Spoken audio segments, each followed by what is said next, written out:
ciel bleu sur nous peut s'effondrer et la terre devient s'ébouler.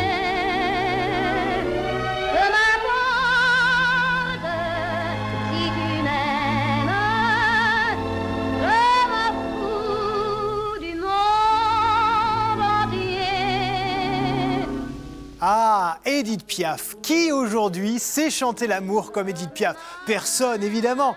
Et je ne sais pas si vous le savez, mais c'était une femme extrêmement croyante. En fait, quand elle était enfant, elle a été guérie d'une grave maladie au sanctuaire de Lisieux. Du coup, elle a mis Sainte Thérèse au cœur de sa vie et de son travail. Enfin bref, tout ça pour vous dire qu'aujourd'hui, on va parler d'amour dans le pourquoi du comment.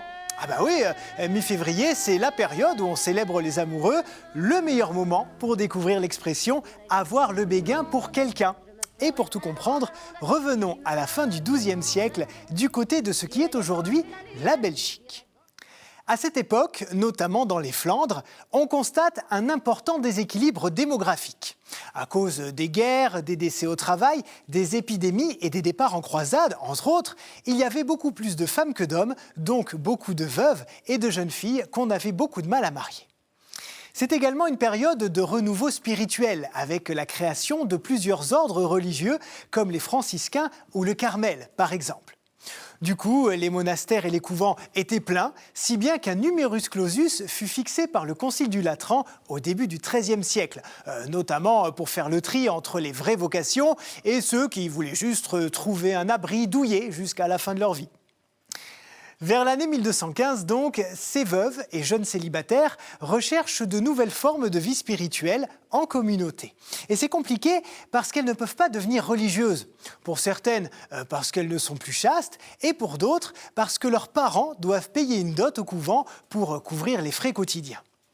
Alors, pour éviter qu'elles se retrouvent livrées à elles-mêmes, on invente le béguinage, sorte de couvent mi-religieux, mi-laïque, dans lesquels les béguines organisent leur journée entre travail et prière sans prononcer les vœux monastiques.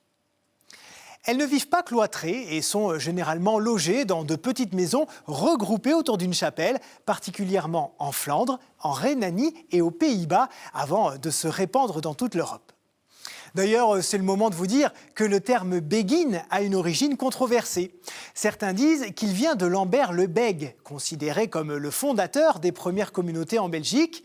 Mais c'est en fait plus vraisemblablement un emprunt au moyen néerlandais begen, qui signifie réciter, psalmodier des prières.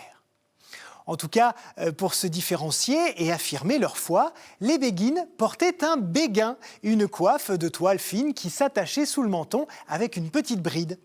Et petit à petit, cette coiffe s'est démocratisée et a été adoptée par une majorité de femmes et d'enfants du monde laïque. Dans le même temps, à cette époque, être coiffé de quelqu'un était une locution courante qui voulait dire qu'on était dépendant d'une personne jusqu'à en devenir impuissant ou être aveuglé par elle. C'est alors que le verbe « s'embéguiner » fait son apparition pour désigner une femme qui porte le fameux béguin et qui est éperdument amoureuse. À partir du XVIe siècle, l'expression « avoir le béguin à l'envers » traduisait le fait d'être distrait dans l'exécution de tâches quotidiennes, entre autres par l'amour. Le temps passe et c'est au XIXe siècle que la locution « avoir le béguin » est officiellement attestée, notamment dans les milieux bourgeois et aristocratiques, pour parler du fait d'être amoureux ou d'avoir une attirance passionnée pour quelqu'un. Voilà, maintenant, vous savez tout sur le béguin. Je vous remercie infiniment d'avoir suivi cette émission. Et puis, merci aussi pour tous vos petits messages sur les réseaux sociaux. Je vous donne rendez-vous la semaine prochaine. Au revoir.